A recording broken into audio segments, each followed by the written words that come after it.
Nous allons nous disposer pour ce temps. On va vraiment prendre le temps de rentrer dans ce temps pour échanger avec mon Dieu. Parce que non seulement il est bien et bon de pouvoir rencontrer un temps particulier pour ton Seigneur, mais il est aussi bien de pouvoir lui chanter des cantiques, de lui donner son cœur, d'ouvrir son cœur. Alléluia. Est-ce que tu peux même commencer à faire fermer les yeux et lever la voix pour pouvoir rentrer dans notre temps, dans ton adoration? Tu peux commencer de ma prière à Dieu, Seigneur. Merci pour la grâce. Merci Seigneur parce que tu nous soutiens tous les jours, tu es fidèle, tu ne nous jamais. Ta parole est fidèle, Seigneur. Tu dis Seigneur que tu es un père pour les orphelins. Et là Seigneur, tu nous soutiens, tu es le chemin, la vérité et la vie. Seigneur, nous ne pouvons rien faire pour toi, mon Dieu. Alors merci pour ta grâce, Seigneur, parce que tu es présent. Merci Seigneur parce que tu as compris ce que nous avons prévu, par Dieu, tout ce que tu as prévu. Et que nous sommes patients dans tout ces instants.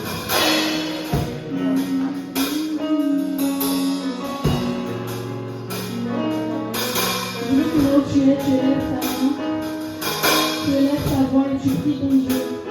Ton Dieu, comme je dis, tu es là avec toi tous les jours que tu fais. Il te dit tous les jours, ne prends rien avec toi. Alors je veux que ce matin, tu lèves ta voix et tu te remercies pour tout ce qu'il fait dans ta vie. Il protège ta famille, il protège ton entourage, il te protège, ta famille d'être présent, d'être dans chaque présence. Alors lève ta voix et prie ton Dieu avec moi ce matin.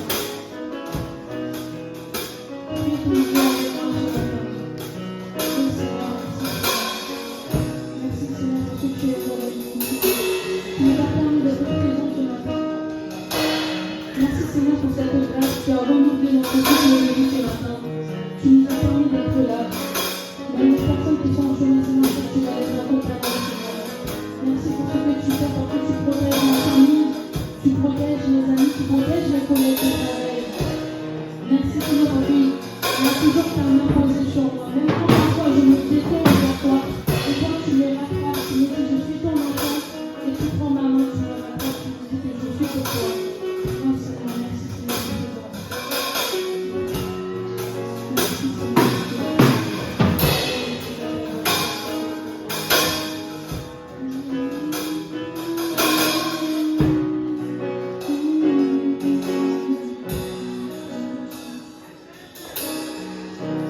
Te bénir et te garde, il rayonne sur toi, il t'accorde sa grâce, je secours, ne verra, te donne paix, je te bénis, je te bénis.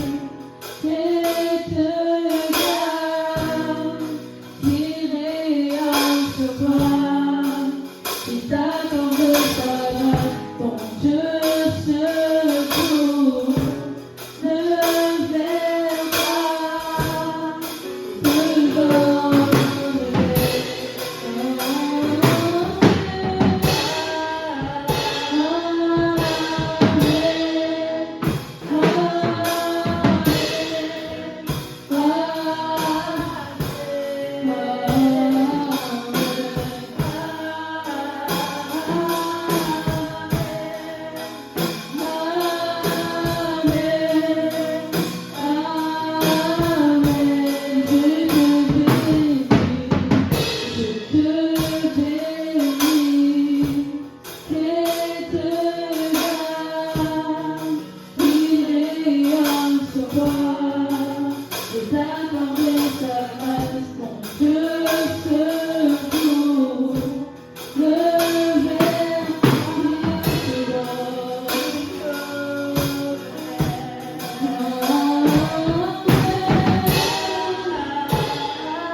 venu chercher quelque chose.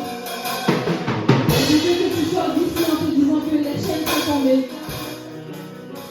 Je veux que tu sois d'ici en te disant que les chaînes sont tombées. Oui, le diable va te faire croire que c'est pas vrai. Il va te mettre dans mauvaise pensée dans tes oreilles. Mais ne l'écoute pas. Je veux que tu écoutes seulement la voix de Dieu. Je veux seulement que tu écoutes les chaînes qui sont en train de tomber. Je veux que tu laisses ta voix. Tu sais que tu en as pris en entier. Oh Seigneur,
merci pour toi-même pour le diable de Dieu, non pas que tu dis oui. Malgré nos fautes, malgré nos péchés, tu vas nous chercher même dans la vie. Pour Seigneur, tu viens nous récupérer et tu nous nettoies et tu ne nous plus rien. Merci Seigneur, merci. Merci pour cet amour si grand, si pur, éternel Dieu, si merveilleux. Merci pour cette grâce, merci pour le frère et sœur. Merci Seigneur. Merci Seigneur pour toute la vie que nous partageons.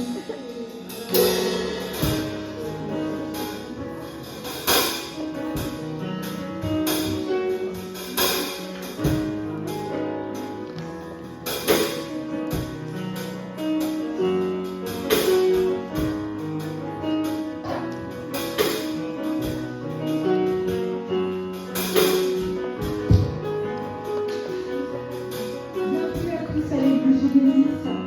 Alors, nous allons passer un temps d'annonce. Donc, tous les mercredis à 21h, nous avons notre réunion de prière. Donc, pour y assister, c'est facile. Vous avez juste à avoir une connexion Internet parce que ça se passe par Zoom en direct. C'est à 21h, donc tous les mercredis. Et tous les vendredis à 21h également, sur Zoom, nous avons le partage biblique. Donc ça, c'est vraiment un moment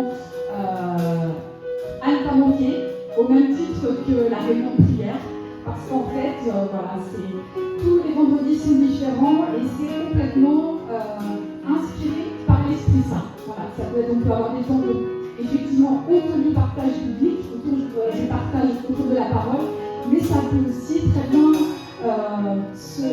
être une prédication, voilà, selon comment l'Esprit Saint guide notre pasteur.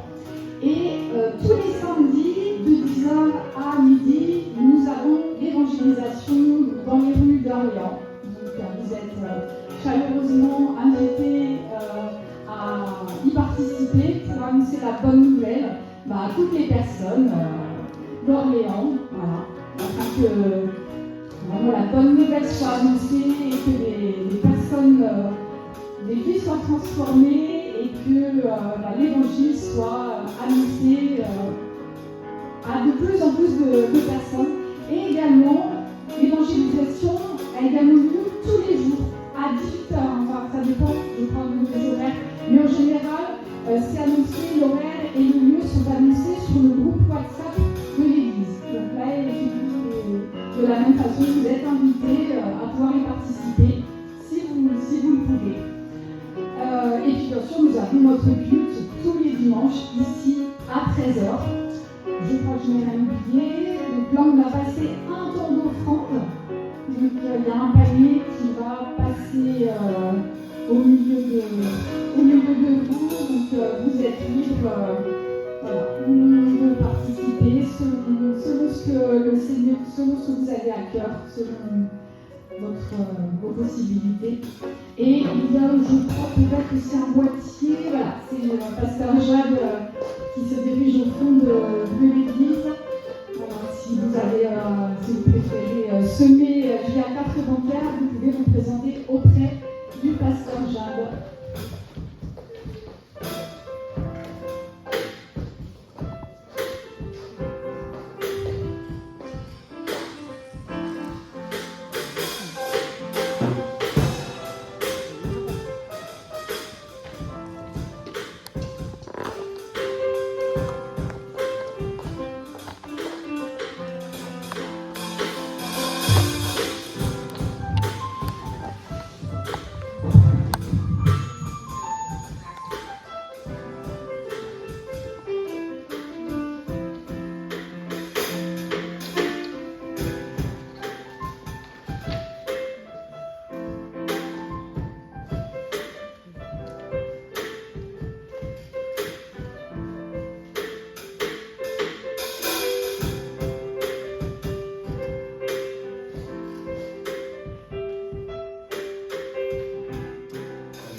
Celui-là.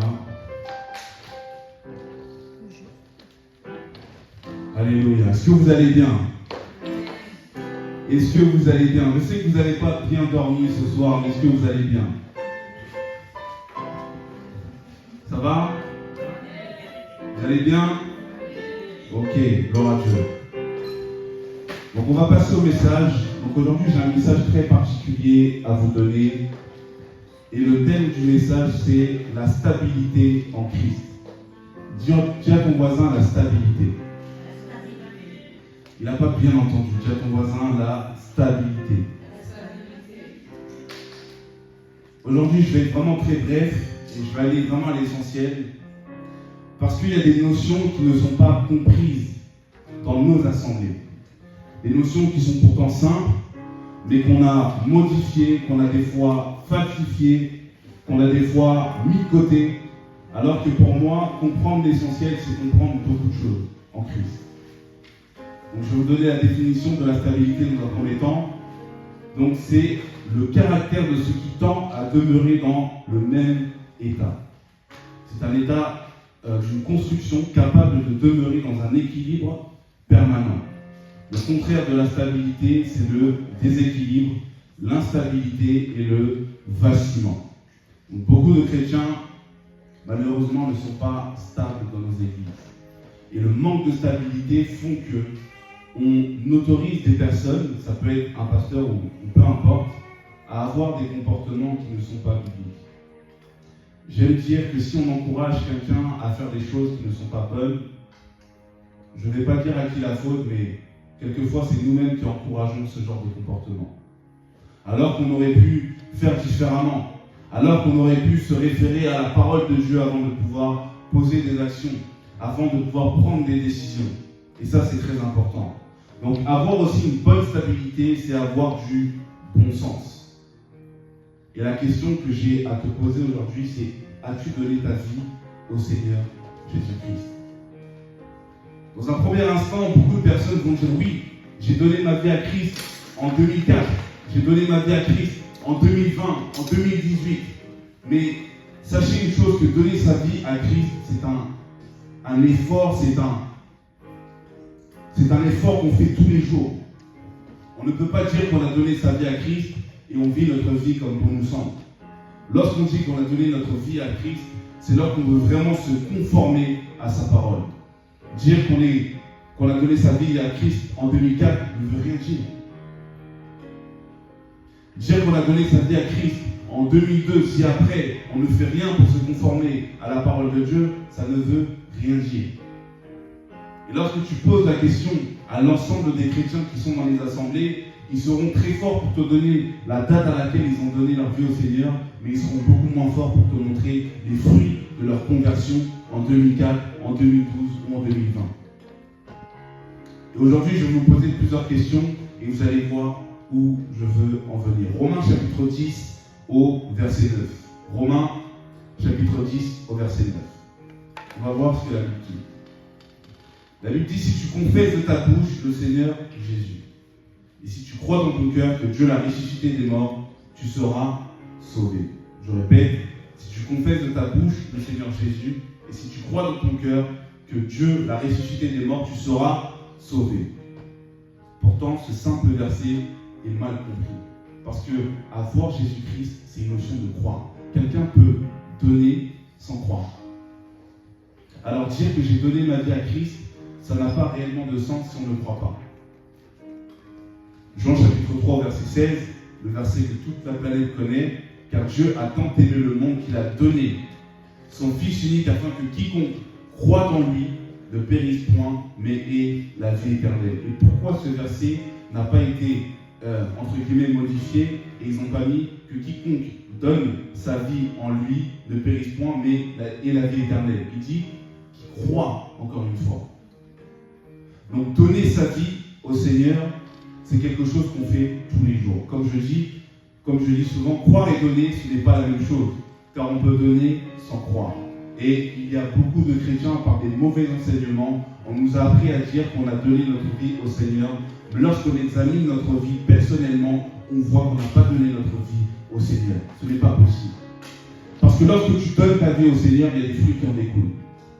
Tu ne peux pas dire que tu as donné ta vie au Seigneur et lorsque c'est pour prier, tu pries 2 minutes. Tu ne lui as pas donné ta vie. Tu lui as prêté ta vie. Parce que tu souhaites toujours contrôler ta vie. Tu souhaites seulement la main de Dieu. Seigneur, donne-moi. Seigneur, donne-moi. Je suis content. Le Seigneur m'a béni. Je suis content. Le Seigneur m'a donné ceci, m'a donné cela. Mais on ne lui a pas donné réellement notre vie. Combien de personnes, lorsqu'on était jeune amoureux, on disait non, toi raccroche. Non, mais toi raccroche.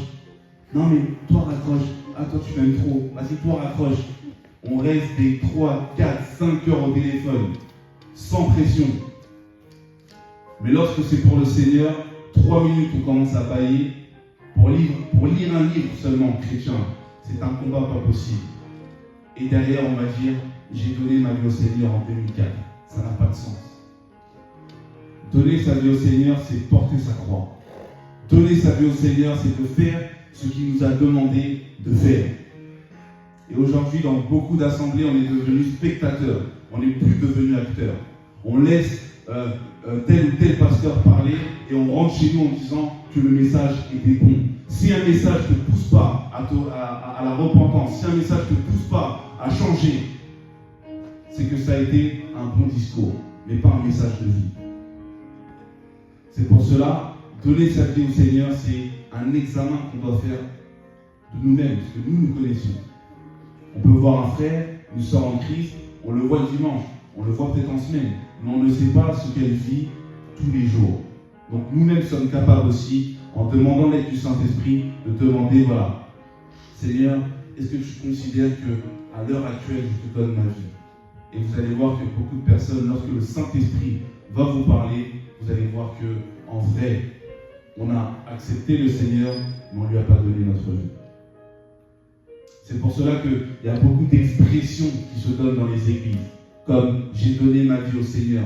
Mais est-ce que vous mesurez la portée de ce que ça veut dire? J'ai donné ma vie au Seigneur. Demain, si le Seigneur lui-même, il vous demande de faire quelque chose pour lui, est-ce que vous allez le faire?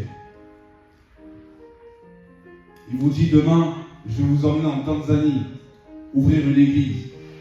Est-ce que vous allez tout plaquer pour le Seigneur? C'est ce genre de questions qu'il faut se poser.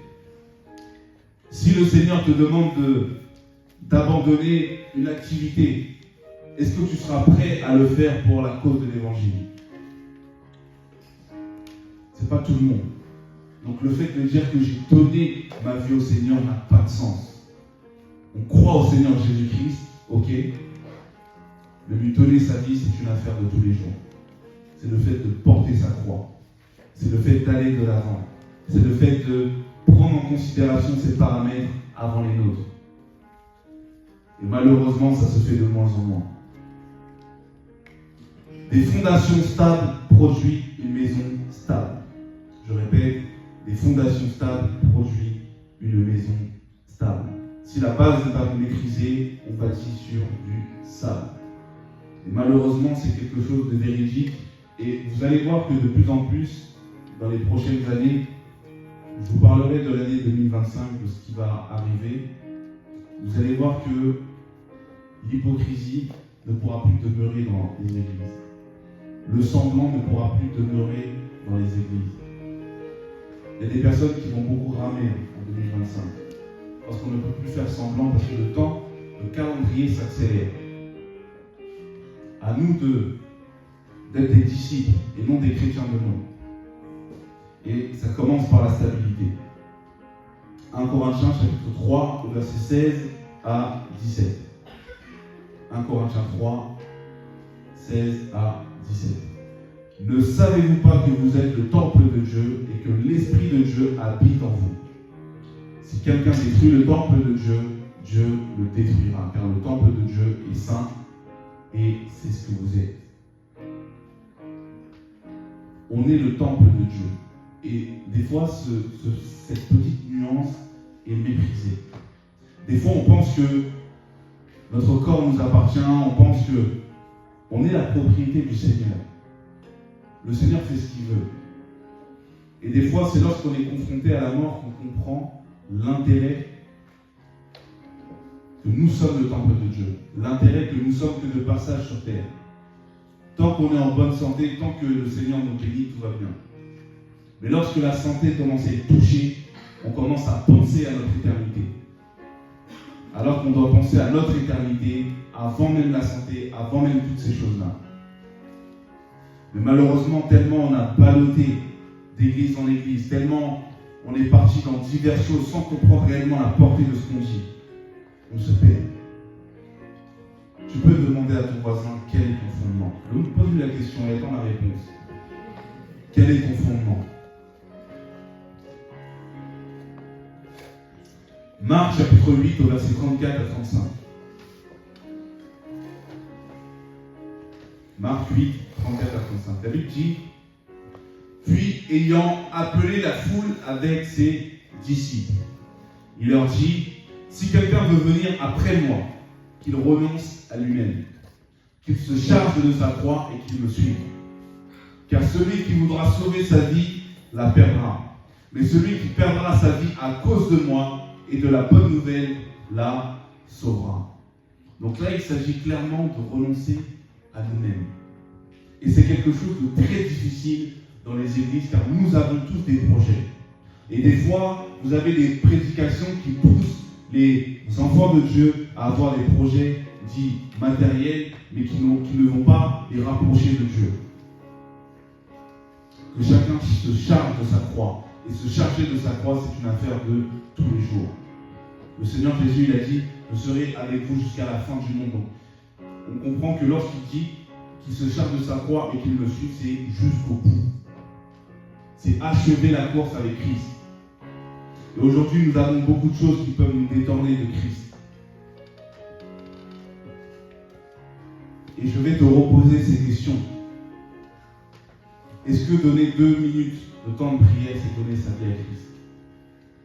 Est-ce que avoir 0 évangélisation sur les 10 derniers mois, est-ce que c'est donner sa vie à Christ? Sachant qu'il nous a donné un mandat, sachant qu'il nous a dit quoi faire, sachant qu'il y a un enjeu dans l'éternité avec les personnes qui sont dans notre territoire. Est-ce que donner 3 minutes ou 2 minutes de méditation sur les 3 derniers mois, sur les 4 derniers mois, c'est donner sa vie à Christ? On est beaucoup plus zélé pour les relations amoureuses. On est beaucoup plus zélé pour les choses qui rapportent de l'argent. Mais on est beaucoup moins zélé lorsqu'il s'agit de servir Dieu et d'être constant et stable.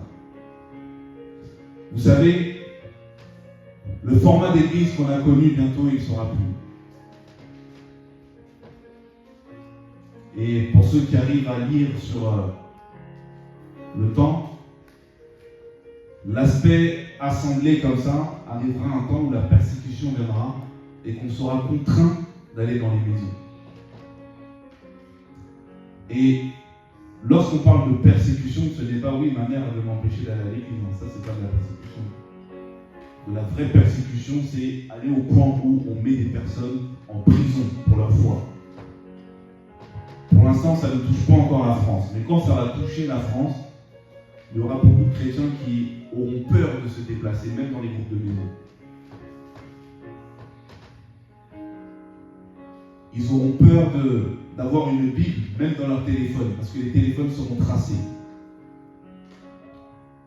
Ils auront peur d'avoir une Bible en papier chez eux, parce qu'ils se disent, si on me dénonce et s'ils trouvent une Bible chez moi, ça risque d'être compliqué. Et je vous laisse imaginer ces chrétiens, qu'est-ce qu'ils vont devenir. Quelqu'un qui ne méditait jamais, quelqu'un qui ne priait jamais, quelqu'un qui n'évangélisait jamais, quelqu'un qui ne prenait jamais en considération ce que le Seigneur voulait pour notre vie, voulait pour les personnes qui n'avaient pas encore rencontré le Seigneur. Qu'est-ce qu'ils vont faire? Seulement dire oui, je suis sauvé et ça ira. Là, ça va devenir beaucoup plus compliqué. Et là, le fait de dire que j'ai donné ma vie à Christ, ça prend tout son sens. Parce que tu lui as donné ta vie à quel point? Pour venir le dimanche, pour être protégé, pour être béni, pour avoir une voiture, pour avoir un appartement. Je vais vous donner un petit témoignage. Hier, je suis venu nettoyer la salle avec Stéphie. On était deux. On a nettoyé, et vous allez voir pourquoi je dis ça, pourquoi j'en viens là. Donc Stéphie a fait les 3/4 de le sol, en nettoyant avec la serpillière. Elle a passé le balai ici, là, elle a passé la serpillière là. Moi j'ai nettoyé les toilettes, j'ai nettoyé 1/4 de la salle, j'ai nettoyé la table, et j'ai nettoyé le lavabo qui est dans les toilettes, ainsi que la table de son. Et tout ça pour vous dire quoi? La stabilité implique que ça soit un pasteur, un responsable, peu importe la position que tu as dans une assemblée, il faut que tu sois un serviteur de Dieu. C'est-à-dire que la même énergie que tu prends pour prêcher, la même énergie que tu prends pour prendre la parole, il faut que tu aies la même énergie pour prendre la brosse des toilettes et nettoyer les toilettes. C'est comme ça que je vois le fait d'être un serviteur de Dieu. Ce n'est pas faire la star, ce n'est pas faire l'ancien, mais c'est le fait d'être au service de tous. Et l'évangile, ça commence aussi par là. Et pourquoi je vous dis ça? C'est que, en venant, au début, pour être honnête, j'étais pas très chaud pour venir. Parce que, pour venir, je dois mettre 1 heure, pour rentrer chez moi, c'est 1 heure en voiture. Donc, j'étais pas vraiment très motivé, il pleuvait, etc. Donc, c'était un peu compliqué. Mais je suis venu quand même. Et lorsque j'étais sur le chemin, je reçois un message sur Facebook. Mais comme je suis plus trop sur Facebook, je suis tombé comme ça sur le message d'un frère. Et le frère en question, c'était un disciple que j'avais quand j'étais sur Paris. Et je m'occupais de lui, etc. Et il me dit oui, il faut que tu m'appelles, etc. Il faut que tu m'appelles, il faut que tu m'appelles, il faut que tu m'appelles. J'ai dit ok, je t'appelle dans la journée. Je l'appelle, il me dit oui. Il m'a raconté un peu son témoignage, parce que ça fait 2 ans que je n'avais pas de nouvelles. 2 ans. Pas de nouvelles, rien. Et il me raconte sa vie. Tout ce que je lui avais dit de ne pas faire, il a fait. De A à Z. Tout ce que j'ai dit. Je lui dis ne fais pas ça, ne fais pas ça, ne fais pas ça, ne fais pas ça. C'est un conseil. C'est une recommandation. Tu prends pas. Au moins, on ne pourra pas dire que je n'ai pas dit. Tout ce que je lui avais dit, il a fait l'inverse. La résultante de ce qui s'est passé, il y a eu problème sur problème, problème sur problème, problème sur problème, au point où il a perdu sa femme, il a été à la rue, il s'est cassé la main, il a fait un accident, enfin, vraiment des choses terribles. Alors que, lorsque je parle de stabilité, la stabilité nécessite d'avoir une bonne écoute. Avoir une bonne écoute ne veut pas dire faire tout ce qu'on te dit de faire. Avoir une bonne écoute, c'est savoir écouter, examiner et appliquer ce qui est bon et ce qui est en conformité avec la parole de Dieu. Il ne l'a pas fait, je lui ai prévenu. Ne fais pas ça, il l'a fait. Ne fais pas ça, il l'a fait. Ne fais pas ça, il l'a fait. Aujourd'hui, c'est très compliqué. Il m'a dit oui, depuis que tu n'es plus mon mentor, je suis perdu, etc. Je lui dis, à ton niveau, là tout de suite, tu n'as pas besoin de mentor, tu as besoin d'être suivi. Parce que nous, en tant que chrétiens, on n'aime pas être suivi. On dit non, moi, de toute façon, j'ai le Saint-Esprit, je n'ai pas besoin d'être suivi. Il y a des réalités que, lorsque vous serez au courant, lorsqu'on va vous enseigner certaines choses, vous allez comprendre qu'un suivi, ça va beaucoup plus loin que de dire oui, un tel est mon pasteur, un tel est mon pasteur. Des fois, le Seigneur peut nous réveiller en pleine nuit pour prier pour une personne. Il peut me lever à 4 heures du matin et tant que je ne prie pas pour cette personne, je ne peux pas m'endormir. Et le jour J, tu apprends que la personne a eu soit un accident, soit quelque chose. C'est pour cela que lorsqu'on parle de oui, être pasteur, ce n'est pas un titre. Certains disent que c'est un titre honorifique. C'est un titre, c'est une responsabilité plutôt, qui est très lourde. Et ça, des fois, on n'y pense pas, on ne se rend pas compte. On dit non, moi j'ai pas besoin de suivi. Donc ce frère en question, pour lui, il n'avait pas besoin de suivi. Il avait besoin d'un mentor qui puisse être là, qui répond à ses questions et qui l'écoute. Et je lui dis, écoute, comment tu prends soin de ta femme? Ouais, mais non, mais de toute façon, moi, le Saint-Esprit m'a dit. Ok. C'est pour cela que là aussi, il faut de la stabilité. Savoir écouter ce que le Saint-Esprit te dit et savoir écouter ce que ton âme te dit. Il m'a dit, oui, non, moi, le Saint-Esprit m'a dit. Mais moi, quand on me dit ça, je ne vais pas insister. Si tu me dis que le Saint-Esprit m'a dit, je ne vais pas insister. Mais ce n'est pas parce que je n'insiste pas que je n'ai pas de discernement. Il m'a dit oui, de toute façon, c'est un processus dans lequel, parce que vous savez, vous avez un grand nombre de chrétiens qui ont des théories. Oui, mais non, mais cette situation, en fait, c'est le Seigneur qui fait que non. Des fois, on peut écouter, mais on sait que ce n'est pas le jeu. Mais il y a beaucoup de personnes, ils doivent des fois aller au bout des choses pour comprendre et pour apprendre. Donc oui, en fait là, le Seigneur a permis, non, c'est toi qui t'es mis dans telle situation. Parce que tu n'as pas écouté, tu as pris des décisions selon ton âme, comment tu as voulu faire les choses, et aujourd'hui, voici les conséquences. Lorsque Dieu te parle, lorsque le Saint-Esprit te parle, il y a des fruits. Lorsque ton âme te parle, lorsque ton cerveau te parle, il y a des fruits. Donc on ne me raconte pas, oui, non, mais en fait, la volonté, non. Il y a des fruits dans tout ce qu'on fait. Dans tout ce qu'on dit. Dès qu'on s'avance sur quelque chose, il y a des fruits. Donc, c'est assez simple de savoir si quelqu'un qui dit oui, le Saint-Esprit m'a dit, ok, bon, on va voir. Si le fruit est contraire à ce que la parole de Dieu dit, c'est pas le Saint-Esprit qui t'a parlé. Donc le frère en question, donc moi je lui ai dit que moi je ne pouvais pas être un mentor comme lui il veut. Je serai disponible pour lui s'il a des questions, je serai disponible pour lui pour prier, mais ce dont il a besoin, c'est un suivi. Une personne physiquement, parce qu'il est du côté du sud-ouest de la France, et je ne peux pas faire Paris, sud-ouest de la France, tous les dimanches, non, je ne peux pas. Donc il a besoin d'un suivi d'une personne qui sera là pour lui, prier pour lui, lui donner des conseils, l'appeler un peu plus souvent. Et beaucoup de personnes, malheureusement, ils tombent dans ce genre de piège de l'ennemi c'est que ce jeune frère, il avait un bon cycle. Pendant un temps, il était sur une bonne période où il commençait à renouer avec le Saint-Esprit, à renouer avec le Seigneur, à renouer avec la prière, à renouer avec la parole de Dieu. Et il suffit d'avoir cette envie de contrôler sa vie, cette envie de faire ce qu'on veut, en disant que c'est le Saint-Esprit, en disant que c'est Dieu. Frère, moi je vais te laisser faire.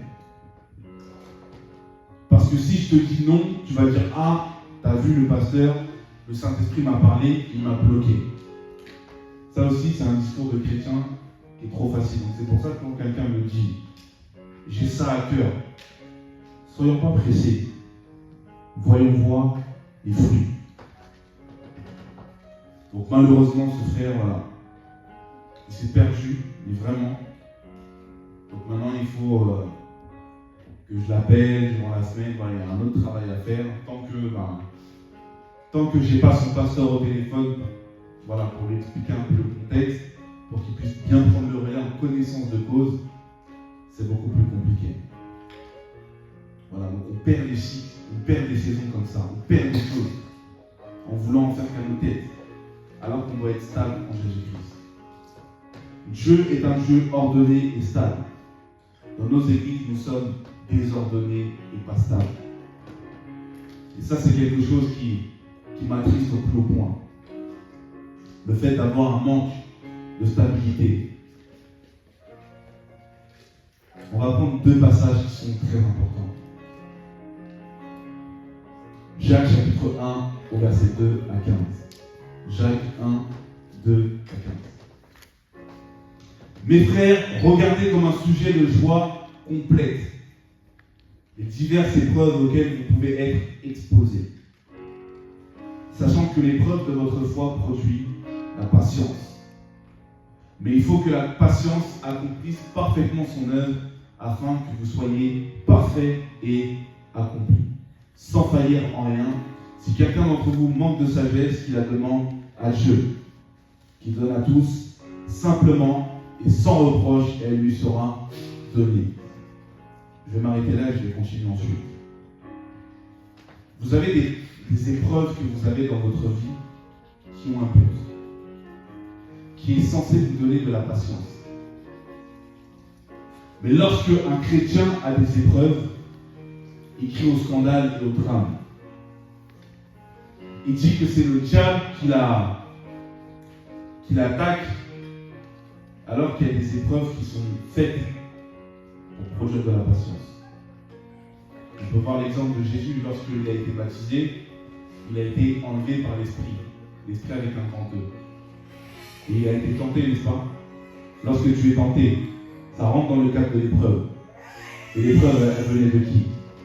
Le diable a participé, mais qui a été à l'initiative de cette épreuve? C'est simple. Donc si quelqu'un d'entre vous manque de sagesse, qu'il la demande, et qui donne à tous simplement et sans reproche, et il lui sera donné. Et qui la demande avec foi, sans douter, car celui qui doute est semblable au flot de la mer, agité par le vent et poussé de côté et d'autre. Donc vous avez des personnes qui sont comme là. Ils ballottent de gauche à droite.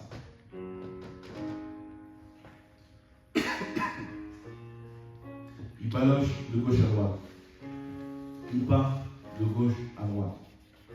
On va voir ce que la Bible dit par rapport à ça. Qu'un tel homme ne s'imagine pas qu'il recevra quelque chose du Seigneur. C'est un homme irrésolu, inconstant dans toutes ses voies. Que le frère, en condition humble, se glorifie de son élévation, que le riche, au contraire, se glorifie de son humiliation. Car il passera comme la fleur de l'herbe, le soleil s'est levé, avec sa chaleur ardente, il a desséché l'herbe, sa fleur est tombée, et la beauté de son aspect a disparu. Ainsi, le riche flétrira dans ses entreprises. Heureux l'homme qui supporte patiemment la tentation, car après avoir été éprouvé, il recevra la couronne de vie que le Seigneur a promise à tous ceux qui l'aimaient. Que personne, lorsqu'il est tenté, ne dise « c'est Dieu qui me tente », car Dieu ne peut être tenté par le mal et il ne tente lui-même personne, mais chacun est tenté quand il est attiré et avancé par sa propre convoitise. Puis la convoitise, lorsqu'elle est conçue, enfante le péché, et le péché étant consommé, produit la mort. Donc, ce qui est important de souligner là, c'est le fait de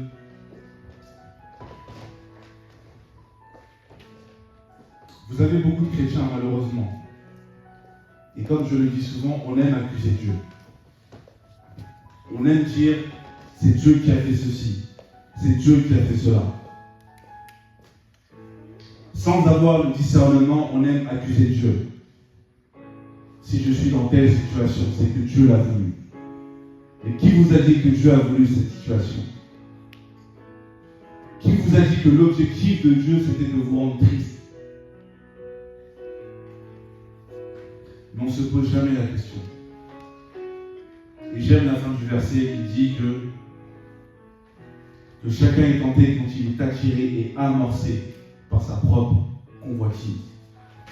Lorsqu'on dit attirer, c'est par les yeux, et lorsqu'on dit amorcer, c'est le cœur. Et ces deux éléments sont très importants. Parce que quelquefois, on ne fait pas attention à ce que nos yeux voient. Et on ne fait pas attention à notre cœur. Alors que la Bible dit que nos yeux sont la lampe du corps. Et la question que j'ai à te poser, qu'est-ce que tu regardes?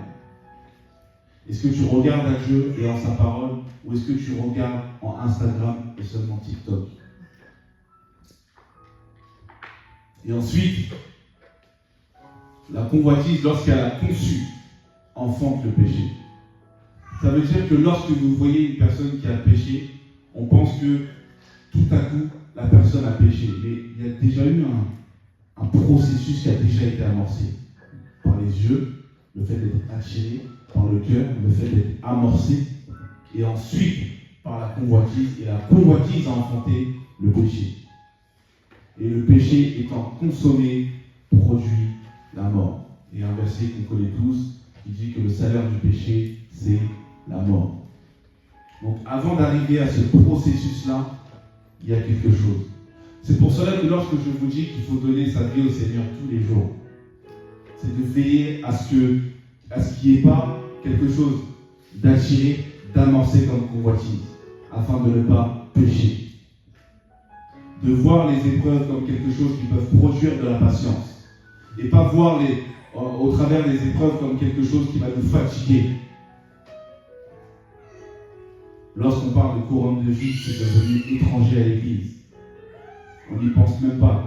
On pense seulement qu'à l'argent. On pense seulement qu'au travail et qu'au logement. Mais on va aller plus loin. On va aller dans Jacques chapitre 1 au verset 16 à 27. Donc la suite.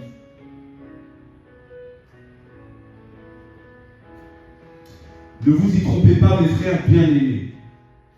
Toute grâce excellente et tout don parfait descendent d'en haut, du Père des Lumières, chez lequel il n'y a ni changement ni ombre de variation. Donc lorsqu'on dit de quelqu'un qu'il n'y a ni changement ni ombre de variation, ça retransmet la stabilité, encore une fois. La stabilité. Dieu est un Dieu qui est stable.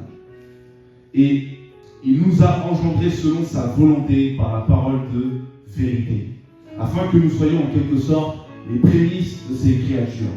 Sachez-le, mes frères bien-aimés, ainsi que tout homme soit prompt à écouter, lent à la colère.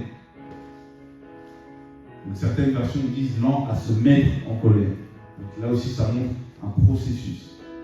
Car la colère de l'homme n'accomplit pas la justice de Dieu. C'est pourquoi, rejetant toute souillure et tout débordement de méchanceté, recevez avec douceur la parole qui a été plantée en vous et qui peut sauver vos âmes. Mettez en pratique la parole et ne vous bornez pas à l'écouter en vous trompant vous-même par des faux raisonnements. Car si quelqu'un écoute la parole et ne la met pas en pratique, il est semblable à un homme qui, regardant dans un miroir son visage naturel, et qui, après s'être regardé, s'en va et oublie aussitôt comment il était. Mais celui qui aura plongé les regards dans la loi parfaite, la loi de la liberté, et qui aura persévéré, n'étant pas un auditeur oublieux, mais se mettant à l'œuvre, celui-là sera heureux dans son activité. Si quelqu'un croit être religieux sans tenir sa langue en bride, mais en trompant son cœur, la religion de cet homme est vaine. La religion pure et sans tache devant Dieu, notre Père, consiste à visiter les orphelins et les veuves dans leurs afflictions et à persévérer les souillures du monde. Là aussi, ce passage m'intéresse beaucoup parce que ça montre aussi une grande stabilité. Aujourd'hui, lorsqu'on parle d'orphelins, c'est triste à dire, mais c'est le dernier des soucis de nos assemblées. Les veuves également. Les veuves, j'en parle même pas. Allez taper sur YouTube, parce que c'est la mécanique que nous faisons un peu tous. Tapez prédication sur la veuve. Et venez me voir dimanche prochain et dites-moi combien de prédications vous avez trouvées sur la veuve. Cherchez sur Internet combien de prédications ont été données sur les orphelins. Et venez me voir dimanche prochain et on en parle. Mais par contre, lorsqu'il s'agit de parler d'argent, vous tapez sur YouTube prédication sur l'argent, une liste complète.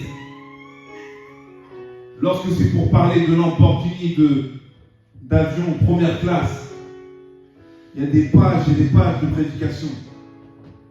Mais lorsque c'est pour parler des orphelins, il n'y a plus personne. Lorsque c'est pour parler des veufs et des veuves, il n'y a plus personne. Et on va dire que j'ai donné ma vie à Christ en 2004. Ça ne veut strictement rien dire. Croire en Jésus-Christ, c'est une affaire de tous les jours.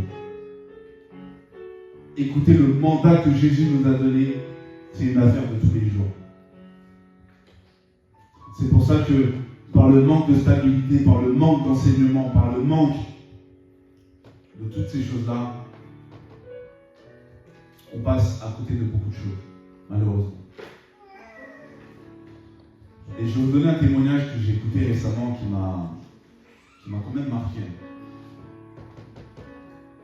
J'écoutais un message d'un pasteur et il disait que un jour, il y a un pasteur qui est parti dans un pays, en Europe.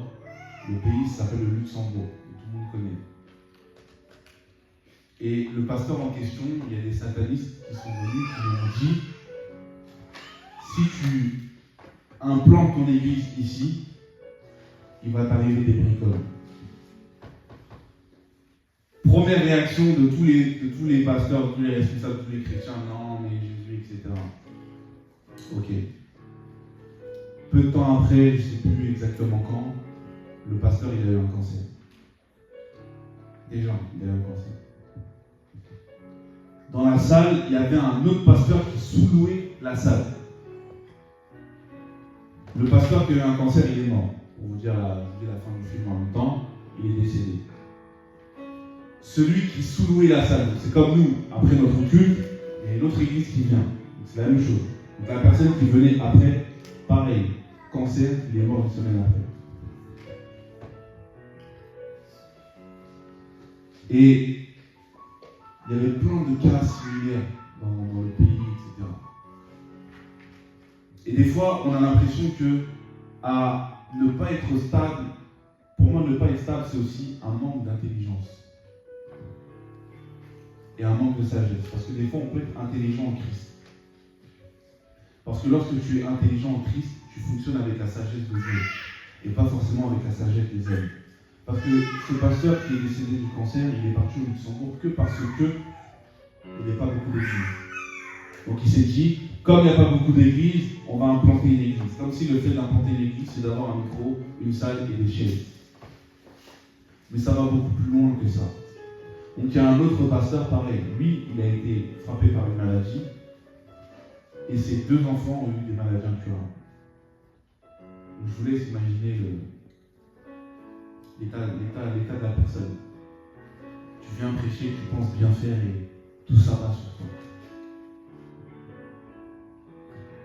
Il y a des principes spirituels qui sont à respecter.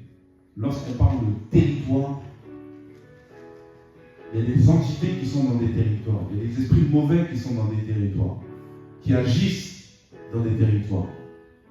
Mais nous, en tant que chrétiens, comme on n'est pas stable, comme on est désordonné, on est dans une ville, mais on ne sait même pas ce qui s'est passé dans cette propre ville.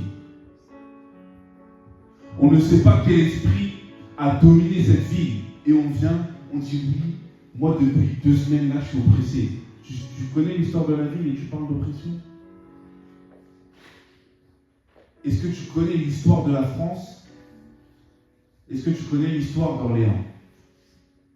Et d'une ville à l'autre, les entités ne sont pas pareilles. Il y a des esprits qui peuvent agir à Tours, et ce n'est pas les mêmes qui agissent sur Orléans. Chaque territoire a son histoire. Et nous, en tant que chrétiens, comme on s'amuse seulement à venir au culte, à manger 3 madeleines et rentrer, on pense que la vie chrétienne s'arrête à ça. Mais il y a des esprits qui agissent.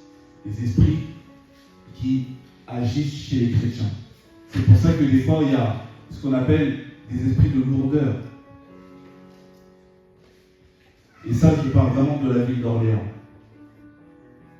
La ville d'Orléans, ce que j'ai remarqué, c'est ce sentiment d'endormissement que vivent les chrétiens. Et lorsque je parle d'endormissement, ce n'est pas seulement le fait de... il y a réellement un esprit sur la ville qui maintient les chrétiens endormis. Et c'est pour cela qu'il y a beaucoup d'églises qui ont du mal à pouvoir émerger. Il y a beaucoup de chrétiens qui ont du mal à pouvoir ensemble se réunir et évangéliser. On a reçu la visite d'un de mes frères, d'un de mes amis, l'apôtre Sémaïas. On a eu un peu plus d'1 semaine d'évangélisation. Il est venu apporter une impulsion sur la ville. Mais lorsqu'il est parti, il n'y a que, entre guillemets, l'église Genesis qui a continué les évangélisations. Au début, on était plusieurs. Mais au fur et à mesure, ça commençait à se vider. Et ce n'est pas une question qu'ils avaient la flemme ou pas la flemme, c'est une question qu'il y a quelque chose dans la vie. Et c'est pour cela que lorsqu'on prie, on doit orienter nos prières. Non pas pour dire Seigneur, permet qu'on puisse évangéliser. Parce que lorsque Jésus te demande d'évangéliser, tu évangélises sur le mandat qu'il t'a donné. Et la Bible dit aussi, voici les signes qui accompagneront ceux qui auront cru. Donc, connaître son territoire est important. Savoir où on est important. Savoir ce qu'on va faire est important. Et on pense que le diable, lui, il est en vacances. On pense que le diable, lui, il ne calcule pas plus que ça. Faisons attention, les amis.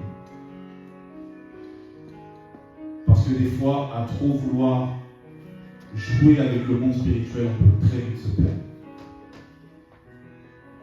Et encore une fois, lorsqu'on va vous poser la question, ça fait combien de temps que vous avez donné votre vie à Christ?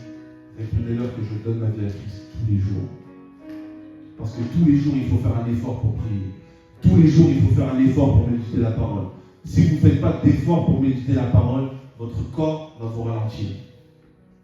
Vous allez manger, digestion, plus de méditation, plus de prière. Et c'est lorsque la mort frappe qu'on dit, ah, attends, je vais appeler le pasteur. Là, on est en direct, mais je veux dire les termes.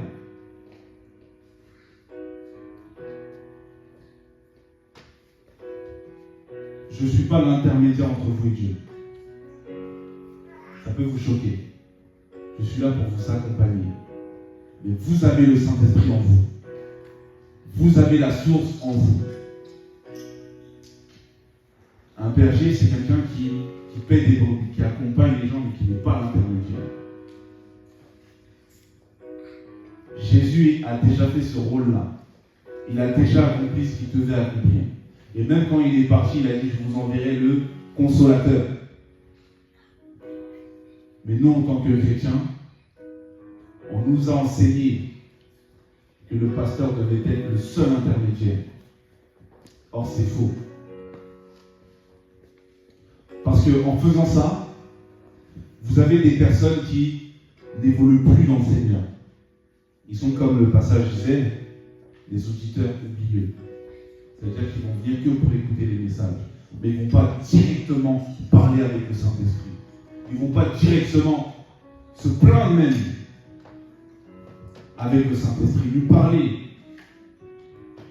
Des fois, on peut avoir des peurs, mais on veut les garder pour nous. Parler au Saint-Esprit. Il est capable de changer une peur en paix. Il est capable de faire tout ça. Mais pourquoi on ne le discipline pas, on ne responsabilise pas les frères et sœurs en Christ, et on est là? Si le pasteur n'est pas là, on ne peut pas faire ceci, on ne peut pas faire cela. Il faut que, avec ou sans un pasteur, l'œuvre puisse continuer, puisse grandir. Parce qu'on donne notre vie au Seigneur. Chaque jour. Et c'est très important. Et pour revenir au témoignage que je vous ai donné tout à l'heure, le frère en question, pourquoi il m'a appelé? Ça faisait 2 ans qu'il ne m'avait pas appelé. Il m'a appelé parce qu'il a failli mourir. Parce que c'est la première chose qu'il m'a dit. Il m'a dit, j'ai failli mourir. Donc des fois, c'est quand tu es au seuil de la mort que tu commences à te rendre compte qu'il y a un Jésus qui existe. C'est que lorsqu'il est samedi soir que tu te rends compte que tu existes, vu qu'il y a culte demain.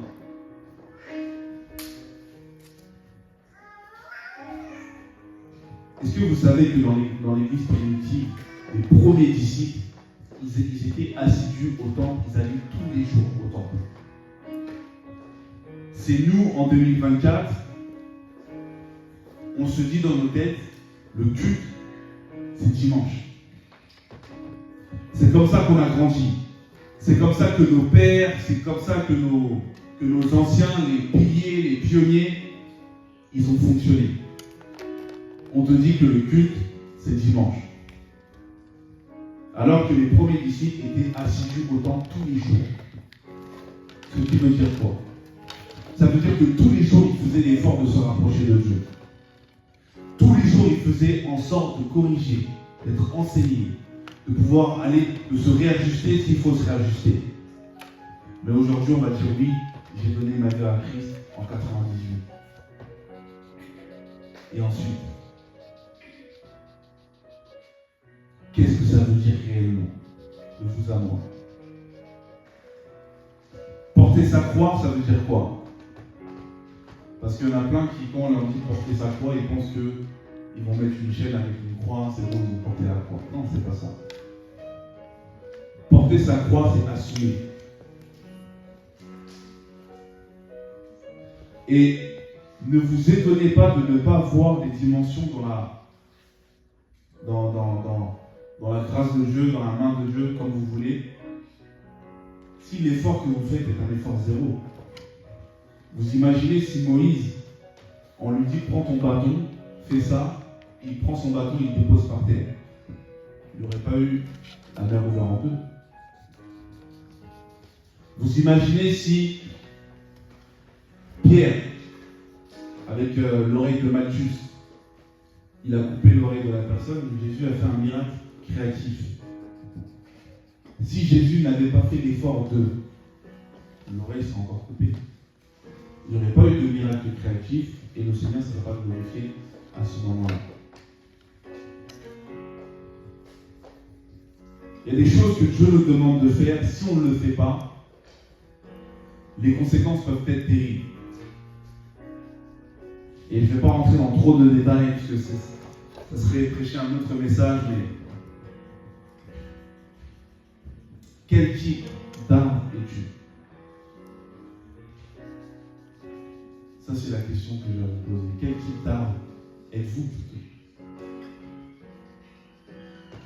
Parce que pour qu'un arbre puisse pousser, il faut qu'il soit enraciné.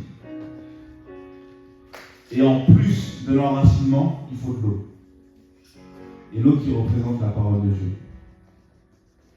Si tu n'es pas enraciné, si tu n'as pas l'eau qui est la parole de Dieu, comment tu vas faire? Telle est la question. C'est pour cela que de plus en plus, j'aimerais vous dire que nous devons être stables en Jésus-Christ. Nous devons nous efforcer de prier, nous efforcer de méditer la parole de Dieu. Et quand je dis efforcer, c'est que je sais de quoi je parle. On a tous, pour tous ceux qui travaillent, qui sont étudiants, on a beaucoup de choses à faire. Et des fois, il ne suffit pas d'attendre d'avoir le temps, mais il faut créer le temps. Identifie ta vie, essaie de voir dans quel créneau tu peux placer tes méditations, où tu peux placer tes temps de prière, et prie, médite la parole, grandis dans la connaissance, lis des livres. Et c'est comme ça que tu iras beaucoup plus loin avec le Seigneur. C'est comme ça que tu pourras aller de l'avant, que tu pourras grandir davantage. Arrêtons d'être, entre guillemets, des assistés, si je puis dire. Soyons des personnes qui prenons réellement l'œuvre à cœur. Et des personnes qui prennent réellement l'œuvre à cœur, c'est des personnes qui vont faire le kilomètre de plus, non pas pour le pasteur, non pas pour l'assemblée, mais pour Dieu lui-même. C'est pour cela que j'avais dit à Stéphie, au début j'étais censé venir tout seul faire le ménage. J'ai dit, je viens avec les enfants, on va se dispatcher, je vais mettre la contribution, on va chacun nettoyer quelque chose. J'étais prêt. C'est pour vous dire tout simplement que donner sa vie au Seigneur, c'est aussi ça. Le fait de nettoyer les toilettes, c'est aussi donner sa vie au Seigneur. C'est de faire en sorte, parce que lorsqu'on parle d'amour, lorsqu'on te dit aime ton prochain comme toi-même, ce n'est pas seulement être gentil avec le frère. C'est s'assurer que même les toilettes qu'il va emprunter soient propres. L'amour aussi, ça passe par là. Mais comme on n'est pas stable, comme on a un peu de brouillon, des fois on se retrouve avec des cas qui sont terribles.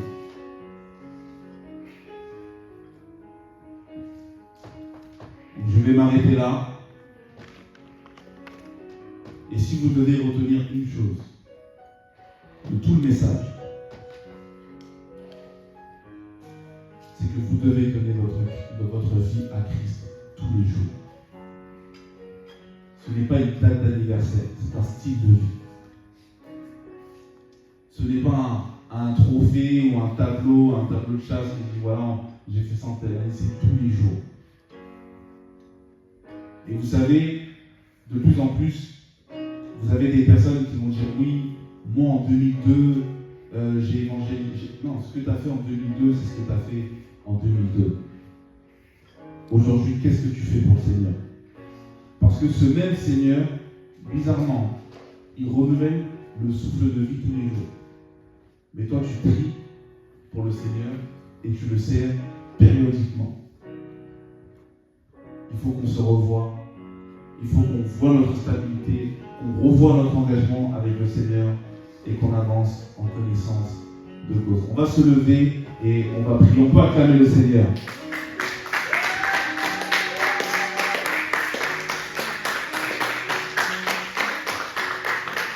C'est le genre de message quand tu vas rentrer, tu vas cogiter, tu vas comprendre. Mais c'est important de se dire la vérité. Je vais prier et ensuite on va pouvoir continuer la fin du culte. Éternel mon Dieu, Père de gloire, je te remercie pour tout ce que tu fais dans notre vie. Je prie dans le nom de Jésus-Christ que tu puisses étendre ta main sur chacun d'entre nous.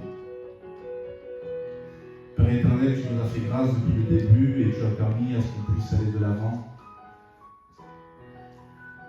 Que ta main puissante, éternel Dieu, puisse toucher le cœur de chacun. Donne-nous ce zèle, cette hardiesse de pouvoir te prier, de pouvoir méditer, de pouvoir aller de l'avant. Donne-nous cette force nécessaire afin de pouvoir grandir dans tes voies. Et même si le chemin est étroit et resserré, Tant que tu es avec moi, je ne crains rien. Éternel mon Dieu, je te remets cette fin d'année entre tes mains. Et je prie que nous puissions aller de l'avant, que nous puissions grandir dans le nom de Jésus-Christ. Amen. Est-ce qu'on peut acclamer le Seigneur, s'il vous plaît? Est-ce qu'on peut acclamer le Seigneur, s'il vous plaît? Est-ce qu'on peut pousser les cris de joie, s'il vous plaît?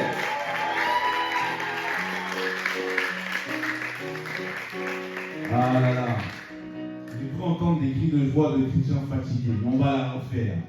Est-ce que je peux entendre des cris de joie pour le Seigneur, s'il vous plaît? Est-ce qu'on peut acclamer le Seigneur, s'il vous plaît? Gloire à Dieu. Notre culte touche à sa fin. Y a-t-il des personnes qui nous quittent pour la